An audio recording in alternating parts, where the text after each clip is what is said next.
Hi gang, welcome back to my humble abode in Koi Pond. I found that sign kicking about in the car park somewhere, so I thought I'd have that. Makes the postman smile anyway every time he walks down the path. I've seen him giggle a few times when I've looked out the window. Right, I'll see you round the back.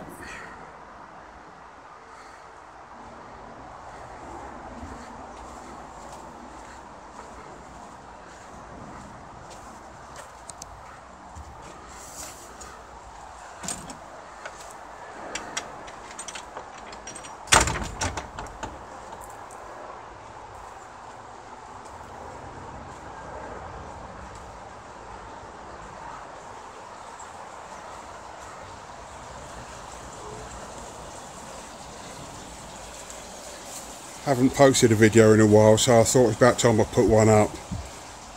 Just a few alterations really, nothing major. Moved that shower to in front of that filter house. Used to be over there, but I moved it from there and put it there thinking it's a bit more protection from the easterly, easterly and northerly winds, so there won't be any of those cold winds getting to it. And also on top got like a plastic, what do you call it, a grow bag tray, and I spray painted it with some plastic coat flexible paint and filled it up with some compost and put some sedums on the top. I just thought it finishes it off a little bit, and obviously a little bit of insulation there as well for the winter time. And then I've planted down the side, all these acer trees. So I think when they grow up to as tall as that fence, that'll look quite nice, I think.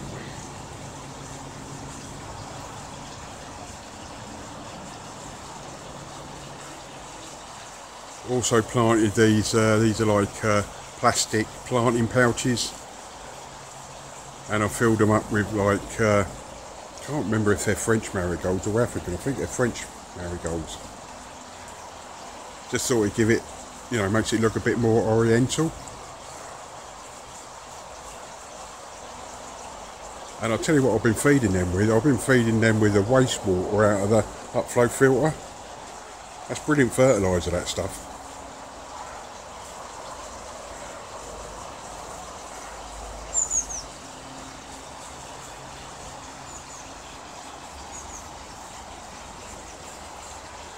Those ferns I planted down there, they're doing pretty well. Quite pleased with how they've taken. And that plant there, that's a Chinese, what's it called? A Chinese paper bush. I got the inspiration for that from Martin Hoy at Koi Water Plants and Rants. I think I said that right. I've always found that a bit of a tongue twister, but I think I pronounced that right. Koi Water Plants and Rants.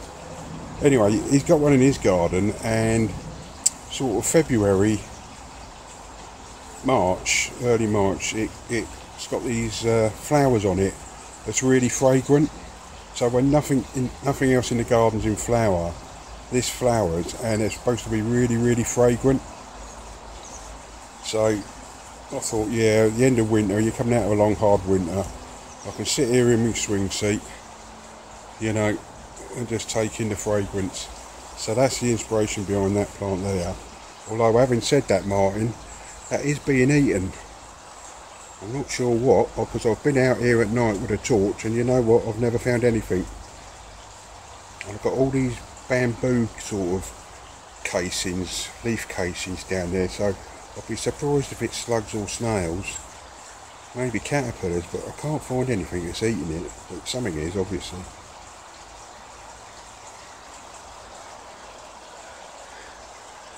And a thank you to Andy at Derby Koi. He sent me the link for this thermometer. I thought it wouldn't. I thought it'd be better for my eyes. I wouldn't have to squint so much. But who am I kidding? I still have to squint to look at it.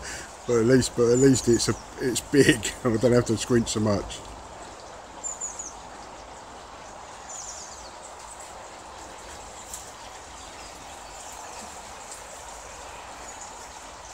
Pond's not looking very clear today, gang, because it's undergoing a FMG treatment at the moment, Costia.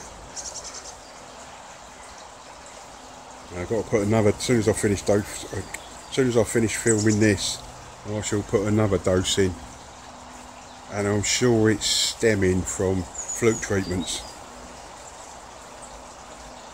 Apparently that fluke treatments is a wormer, and Costia can live in the gut of the fish, so you give it a fluke treatment and it just expels the Costia out of its gut, because it's basically a wormer, and then the Costia just explode in the water, you know, they just multiply like crazy. So it's not very clear at the moment, guys, but normally that is like glass. And I'm sure that's all down to that upflow filter.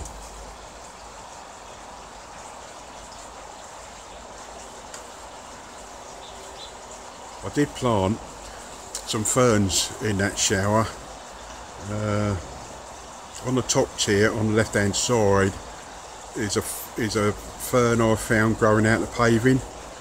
Anyway, I sort of tried to pull it up, but I snapped it. The root system on it is like a daffodil. It's like a dandelion. It's one big long taproot, and it snapped on me as I tried to get it out between the paving. But anyway, I thought I'd give it a go and put it in there. Been in there probably 2-3 weeks, and I thought, oh no, it's not doing anything. All the leaves are dying off, which you can see, all them dead leaves at the bottom. But if you look closely, there is 2 or 3 fresh new leaves coming out. So what I shall do when I finish filming, I shall go and take them dead leaves off and leave it be. And the other 2 ferns are like I think they're described as a tongue fern.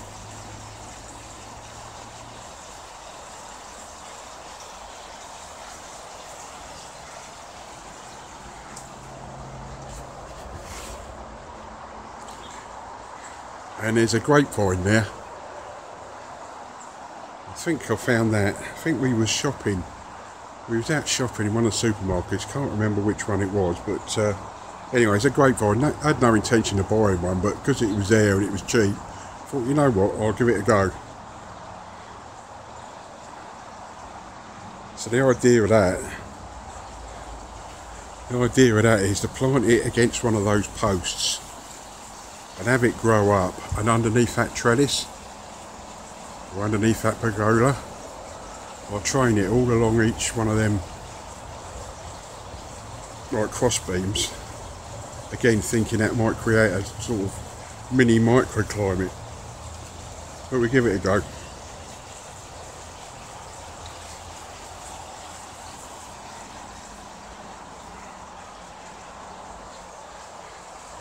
And for those of you that's been following my channel, this grass, I practically destroyed it in the winter time. When I was fitting the air source heat pump, I practically destroyed it. It just ended up as a mud bath. You could slide from this end all the way down there, one big long skid, because it was just mud.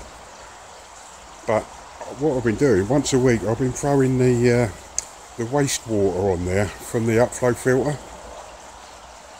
I haven't put any grass seed down whatsoever. I've just been feeding it with the wastewater out that upflow filter, and that's come back as good as gold. And I've been feeding these with the same, you know, the wastewater out that upflow filter. Forget about Miracle Grow, where you've got to stick your hand in your pocket and buy it. What comes out of that upflow is free. And it's brilliant.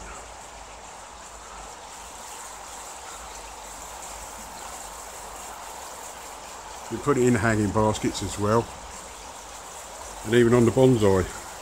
I don't give the bonsai too much, because they don't need too much nutrients, otherwise they just grow like mad, you know.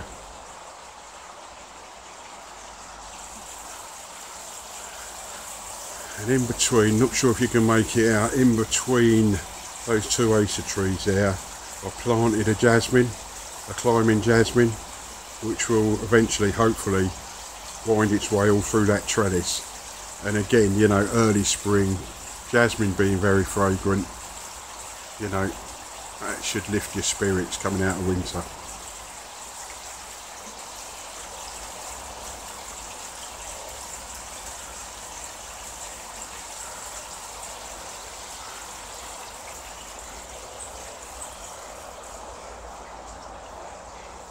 I tidied up this area, landscaped it. Looks a lot neater and a lot better now. That was just a pile of mud before. So that looks nice. I've got a poppy gone over there, but I'll let them seed heads dry out and then I'll collect the seed and scatter them elsewhere in the garden.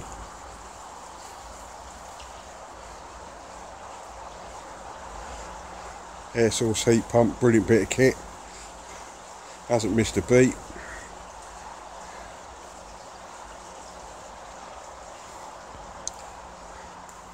Also tidied up this area as well. This was just a rubbish dump here, you know, so I made it look a little bit neater, a little bit tidier.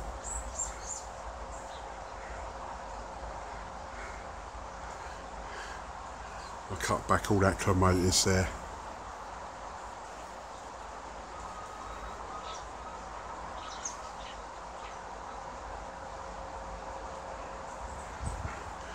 I just hung my bowls on the back of the shed. They're out of the sunlight, so there's not much UV light hits them there, so they should be safe enough there.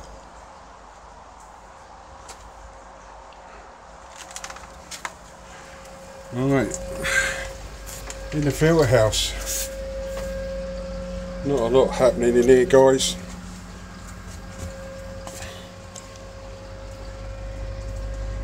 Not a lot happening in here. That's my top up.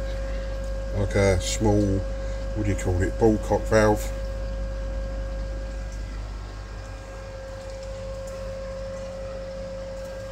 This is my upflow filter. Brilliant bit of kit that is. So pleased with that. I've been experimenting with that as well. I was emptying that every 3 days. Then I moved it to 5 days. And now I'm actually cleaning it just once a week now. Because of this drum, you know, because this drum catches all the big stuff, what's going in there is really, really fine stuff. And you know what, thinking about it, I think the majority of the stuff going in there is off the bio chamber. You know, all the dead bacteria and stuff like that. I mean, obviously that drum, that screen is only, I can't remember what that's, 60 or 70 micron. You know, but there's no big stuff, no leaves or weed or blanket weed gets through that. It's just the really tiny stuff.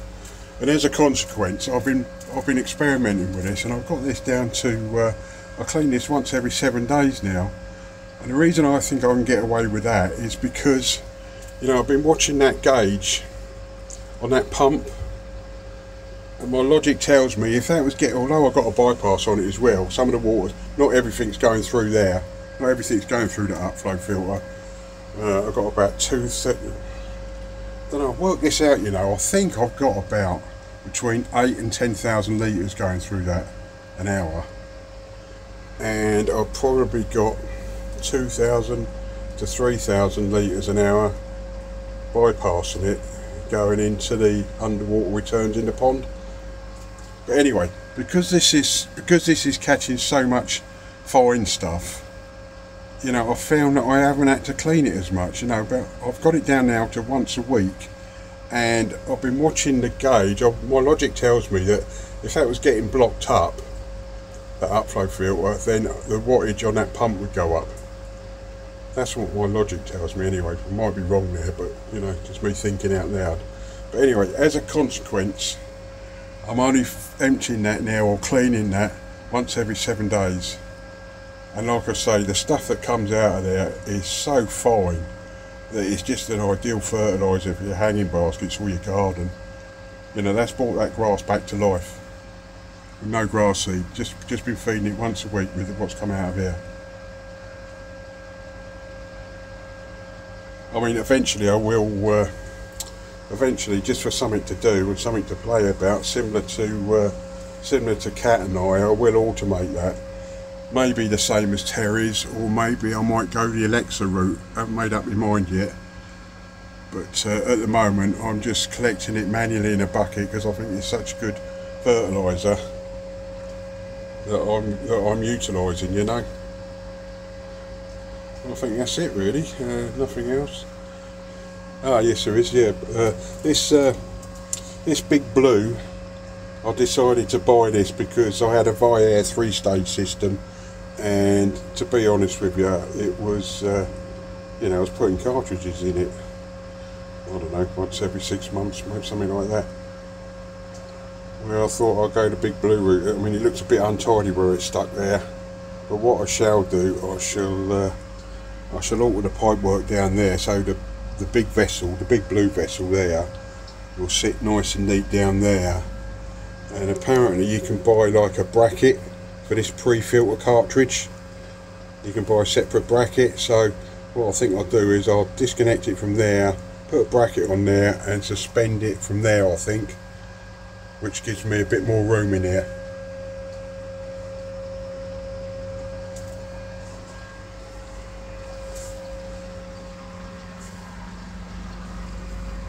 Ah, Dublin Duster. Brilliant bit of kit that is. It's an idea from Dublin Koi over in Ireland there. Renamed the Dublin Duster by Cat and I. But I'll tell you what I use it for. It's brilliant for doing the chute on my shower, the bottom chute on my shower. It's absolutely fantastic for that. And also, it's brilliant. The dirty side of this drum tends to collect a lot of fly larvae, and it's brilliant for putting down the side of the walls, scraping all that larvae off, and any other dirt that's collected on the side of that, on the walls of that dirty side of the drum. Brilliant tool that is. It's extendable as well. So brilliant idea.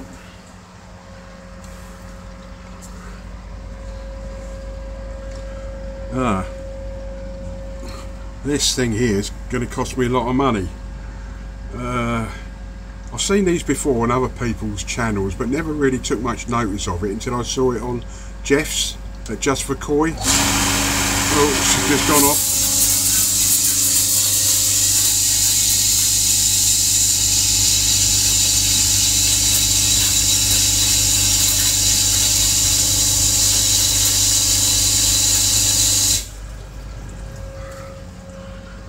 Where was I? Yeah, I saw it on Jeff's Just for Koi channel, and what made me interested in it was because I've suffered a couple of pH crashes the last couple of seasons.